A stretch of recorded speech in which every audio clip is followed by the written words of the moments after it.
मेरे विचार से देखिए सनावज भाई, इलेक्शन कमीशन ऑफ इंडिया को जो झारखंड का असेंबली इलेक्शन है वो टाइम पे कराना चाहिए, समय पे कराना चाहिए। और अब बहुत ज़्यादा समय बचा नहीं है, सिर्फ 5 महीना का समय है। तो राजनीतिक दलों को आप तैयारी का भी समय मिल जाएगा। इलेक्शन कमीशन ऑफ इंडिया को भी बहुत सारी तैयारी करनी होती है। जो राज्य निर्वाचन आयोग है उसको भी बहुत सारा तैयारी करना है। तो जो मतदाता पुनरीक्षण का कार्य है वो भी लगभग अंतिम चरण में है। तो इन सब चीज़ों के बाद हमको लग रहा है कि पर्याप्त समय इलेक्शन कमीशन के पास भी है, राजनीतिक दलों के पास भी है। और as a political party JVKS JLKM को भी पर्याप्त समय मिलेगा। और हम लोग का मतलब है, हम लोग का मत ये है कि समय पे चुनाव हो। उसमें अर्ली इलेक्शन के फेवर में हम लोग नहीं है, टाइम पे चुनाव होना चाहिए।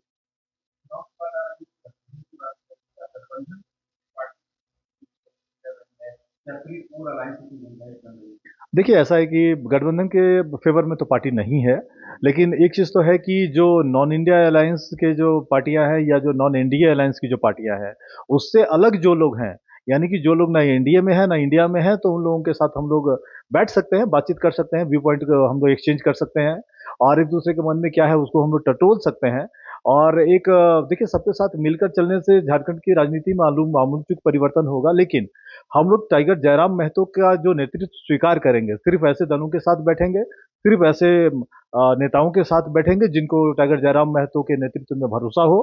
तो और जो हम लोगों का जो एजेंडा है, हम लोगों का जो प्रोग्राम है, वो उनको स्वीकार करना पड़ेगा। अगर जेवीकेएस जेएलकेएम का जो प्रोग्राम है उसको स्वीकार करना, और टाइगर जयराम महतो के नेतृत्व में जिनकी निष्ठा होगी, जिनकी आस्था होगी, ऐसे दलों या ऐसे गठबंधन के नेताओं के साथ हम लोग चाहेंगे कि बैठे और देखें कि क्या कुछ हो सकता है इसमें।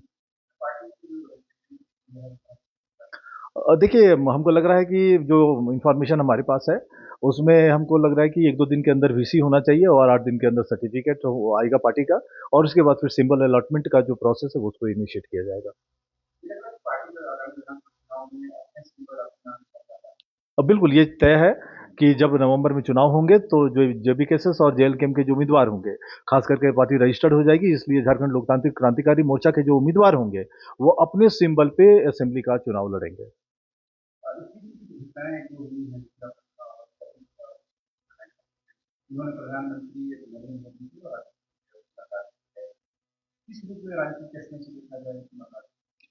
देखिए 2 चीज़ें हैं। पहली बात तो ये कि जो राष्ट्रपति महोदय के साथ जो मुख्यमंत्री की मुलाकात हुई है, वो तो औपचारिक मुलाकात माना जा सकता है।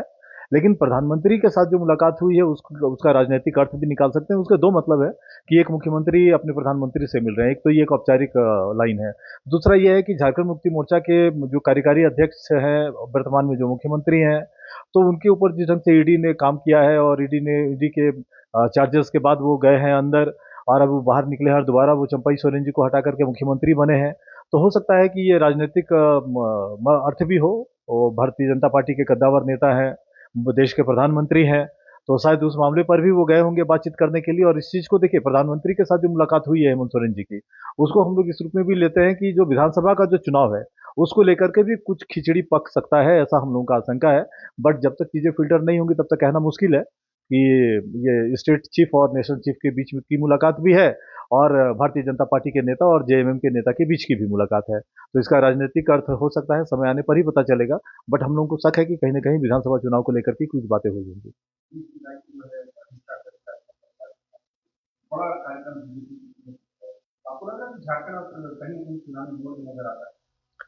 इसको मान सकते हैं, क्योंकि अगर गृह मंत्री और भारतीय जनता पार्टी के सेकंड मैन अगर आ रहे हैं झारखंड के अंदर, तो निश्चित तौर पे चूंकि अब स्टेट को अब इलेक्शन मोड पे लोग डाल रहे हैं, हम लोग भी जैसे तैयारी कर रहे हैं और दूसरी पार्टियां भी तैयारी कर रही है, तो भारतीय जनता पार्टी भी तैयारी करेगी। मगर जिस ढंग का आंदोलन जेबी केसेस का चला है और झारखंड मुक्ति मोर्चा के नेतृत्व में जो सरकार चल रही है, जो भ्रष्टाचार से घिरी हुई है, बहुत सारी बातें हैं।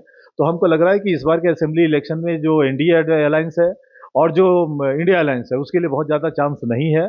जयराम महतो जी के आंदोलन के कारण, जेवीकेएस के कार्यकर्ताओं के आंदोलन के बदौलत राज्य की जो राजनीतिक फिजा है वो बदल चुकी है।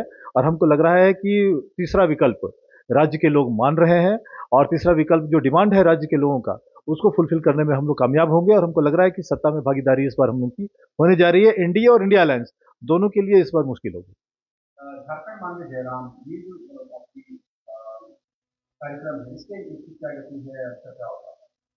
देखिए, ये 100 दिन का कार्यक्रम है और झारखंड मांगे जयराम जयराम जी का सीधा हम लोग ये है कि हम लोग लोगों के बीच में एक नैरेटिव सेट कर रहे हैं, लोगों की को ये समझाने की कोशिश कर रहे हैं कि राज्य राजनीतिक परिवर्तन की ओर अग्रसर है। हम लोग जब बात कर रहे हैं सत्ता और व्यवस्था परिवर्तन की, नीति विहीन राज्य में जब हम लोग नीतियों की बात करते हैं तो कहीं ना कहीं राज्य के लोगों को ये सारी चीजें पसंद आ रही हैं।